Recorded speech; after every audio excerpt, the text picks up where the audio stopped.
ቴና ትሁት ልጅ እንዳላት ለአቶ ተመስገን ልትነግረው ወደ ቤቱ ሄደች። ቲና በጣም አደገኛ መርዝ የሆነች ሴት ናት። ትሁት ቲናን የፈራቻት ነገር ይህን ነገር ለተመስገን እንዳትናገርባት ነበረ። አሁን ግን ቲና ለተመስገን ሁሉንም ነገር እነግረዋለሁ ብላ ሄደች ማለት ነው። አቶ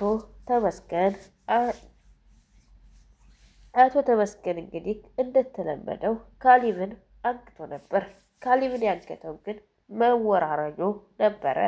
ካሊብን ያገተው ትሁትን መልሱልኝና ልጅን ሰድ የሚል ጥያቄ ነበር ሽማግሌው ግን ምንም ስለማያረገው ስላወቀ የራሱ ጉዳይ ራሱን ማዳን ታቃተው ካሊብ የራሱ ጉዳይ ብሎ ሽማግሌው ተመስገንን የራሱ ጉዳይ ብሎ ዝም አለው። ተመስገን በቃ አይፈልጉትም፣ የማይፈልጉትን ሰው ነው ያገድኩት ብለው ተመስገንም ካሊብን ለቀቀው። ቲናና ተመስገን ተገናኙ። እንደተገናኙም እንዲህ አላት፣ እኔ የማይጠቅም እገታ ነው ያደረግኩት አላት። ለምን አለችው። ቤተሰቦቹ ካሊብን አይፈልጉትም። አባቱም ሆነ ትሁት ካሊብን አግኝቼዋለሁ ሲላቸው ራሱን ማዳን ታቃተው የራሱ ጉዳይ ብለው መለሱኝ እና ያንገሱት ሰውዬ ምንም የማይጠቅም ነው ብሎ ነገራት። እኔም ነግሬህ እኮ ነበር እነሱ ምንም ፈንጭ አይሰጡህም፣ ዝም ብለህ ነው ያገትከው ብዬህ ነበር እኮ ብላ እሷም ነገረችው።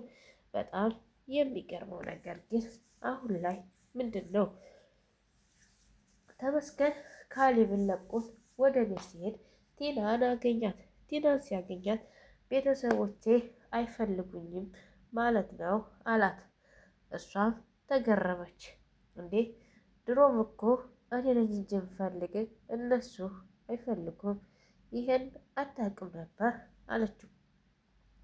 አንተ እዛ ቤት ስትኖር ማንም ሰው እንደማይፈልግህ እርግጠኛ ሆነህ ነው። እኔ ሚስትህ ስለሆንኩ ያን ያክል ባስቀይምህም ብዙ ነገር ባደርግህም ግን ላንተ ክፉ ፈጽሜ አልመኝም። ያንንም ስህተት በስህተት ነው ያደረግኩት። አሁን ቢሆን አላደርገውም ነበር እያለች ካሊብን ትደልለው ያዘች። ካሊብ በትንሽ ነገር ይደለላል። በደካማ ጎን እየመጣች እሷ ልትደልለው ሞከረች።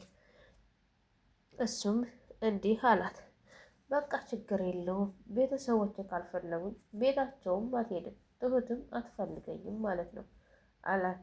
ከዛ ትሁት እኮ ልጅ አላት ተመስገን ስትለው ካሊብ በጣም ተናዶ ወደ ቤት እየገሰገሰ ሄዶ ልጅ አለሽ፣ ልጅና ተመስገን ጋር ታርቀሽ ለመኖር ሞክሪ፣ የልጅሽ አባት ነው፣ ታርቀሽ ብትኖሪስ ምን ችግር አለው ብሎ ነገራል።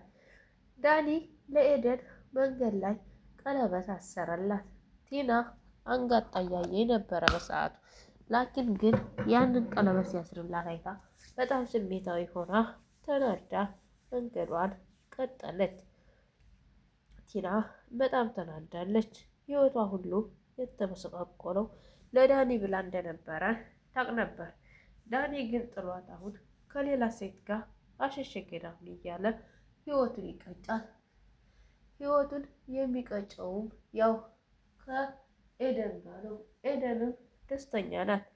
ኤደን አሁን ላይ በጣም ደስተኛ ናት። ቲና ካሊብን ቀጠረችና ሻይ ቡና እያለች እዛ ካፌ ነበረች። ከዛ ምን ትሰራለች? ዳኒና ካሊብ እንዲጣሉ መልሳ ዳኒ በቴክስት ናዝዝ ቦታ ነው ትለዋለች። እሷ ያለችው ከካሊብ ጋር። መልሶ ዳኒ ሲመጣ ካሊብ ተነስቶ ሄደ። አንቺ ካሊብ ጋር ሆነሽ ነው እንዴ እምትደውይልኝ? መቼም ነገር አያልቅብሽም ሲላት እሷም በቃ እንደዚሁ ነው፣ ብትጣሉ ደስ ይላል፣ ብትዋደዱ ደስ ይላል። እስኪ ምን ያክል እንደሚያናድድና ምን ያክል ህመም እንዳለው እወቁት ብዬ ነው አለች። ካሊብ ተነስቶ ሲሄድ ግን ከፍቶት እንደሆነ ያስታውቃል። ዳኒ ምንም ማድረግ ስለማይችል አብሯት ቁጭ አለ። ካሊብ ወደ ቤት ሄዶ አኮረፈ። አባቱም ማናገር አልፈለገም። አባቱ ሳይናገረው ወደ ክላሱ ገብቶ ተኛ። እሱም አባቱ ካሊብን ተነሳ አለው። አልነሳም አለው። ስፖርት መስራት አለብህ። ከዚህ በኋላ ጠንካራ መሆን አለብህ። ጠንካራ ካልሆንክ ግን የማንም ዱርዬ ይጫወትብሃል። ወንድ ልጅ እስከሆንክ ድረስ ጠንካራ ሆን እያለ ይመክረው ያዘ። አቶ ተመስገን ወንድ ጀግና ብትሆን ኖሮ ሊያግትህ አይችልም ነበር ፈጽሞ። አንተ ግን የማትረባ ልጅ ስለሆንክ ነው ያገተክ። ከዚህ በኋላ ጠንካራና ጎበዝ ሆነክ መታየት አለብህ ካሊብ። ካልታየህ ግን በየሄድክበት ያም ይጫወትብሃል እያለ አባቱም ስፖርት ያሰራው ያዘ። ካሊብ ግን ትሁትን ምንም እንዲያያት አይፈልግም፣ ጠላት። እሱም ሲጠላት ትሁትም በቃ ስሜታዊ ሆነች። እዚህ ቲና ታስፈራራታለች፣ ልጅሽን እገላታለሁ እያለች እዚህ ካሊብ ፊት ነሳት። ምን ትሁን ታዲያ? አሁን ላይ ምን ብታደርግ ጥሩ ይመስላችኋል? ተመስገን ቤተሰቦቹ እንኳ ደውለው ና ቶሎ ሲሉት አልመጣም፣ እሷን ይዤት አልመጣም እያለ ይናገራል። ተመስገን ወደ ሀገር ቤት መመለስ ሲፈልገው ትሁትን በፍቅር አንበርክኮ ይዞ መሄድ ነው። ተመስገን ግን በፍቅር ማንበርከክ አይችልበትም። ቢችልበት ኖሮ አባብሎ ትሁትን ወደ ሀገሩ ይዞ ይመለስ ነበር። እሱ ግን በእልክ የተሞላ ደራ ይዞ እንዴት እሷን ሊያገኝ ይችላል? እልክ ፍቅርን አይገነባም። እልከኛ አትሆኑ። እሱ አሁን ጠልፈሃት ይዘሃና ሲሉት ራሱ ቤተሰቦቹ በጣም ገረመኝ።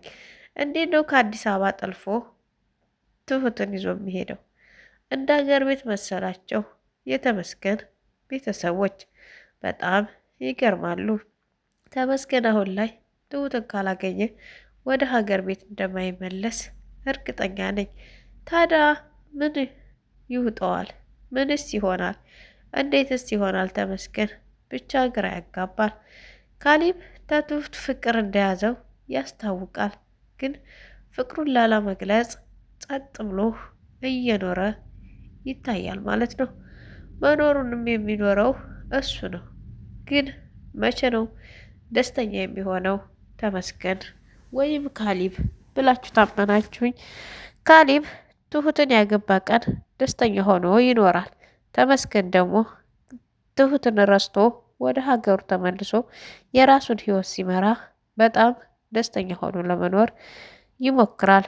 ያን ካደረገ ደስታ ይመለስለታል።